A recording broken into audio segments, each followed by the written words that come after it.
నమస్తే ఆంధ్రప్రదేశ్. మొన్న జరిగినటువంటి సాధారణ ఎన్నికల్లో ఘోర పరాజయం తర్వాత భారతీయ జనతా పార్టీ అధినాయకత్వంలో తలెత్తినటువంటి విభేదాలు రోజు రోజుకి తీవ్రమవుతున్నాయి. తాజాగా రాజస్థాన్ లో పరిస్థితి దీనికి అడ్డం పడుతోంది.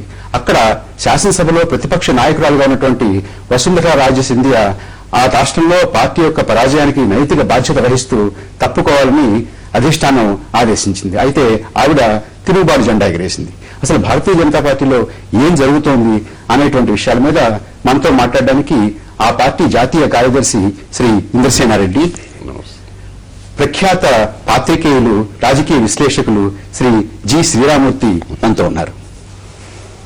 ఇవాళ పట్టణాల్లో అన్ని సదుపాయాలు ఉన్నాయి, అన్ని వసతులు ఉన్నాయి, ఉపాధి ఉంది, ఆదాయాలు బాగున్నాయి. అయినా కూడా పట్టణాల్లో ప్రజల యొక్క మానసిక స్థితి చాలా ఒత్తిడితో ఉంది అనేటువంటిది నిపుణులు చెప్తున్నారు.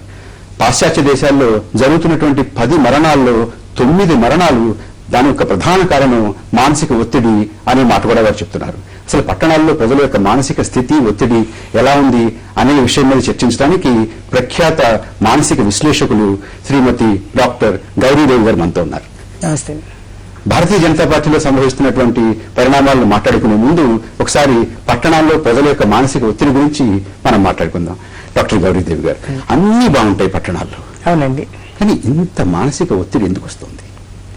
అంటే పట్టణాల్లో ముఖ్యంగా మనం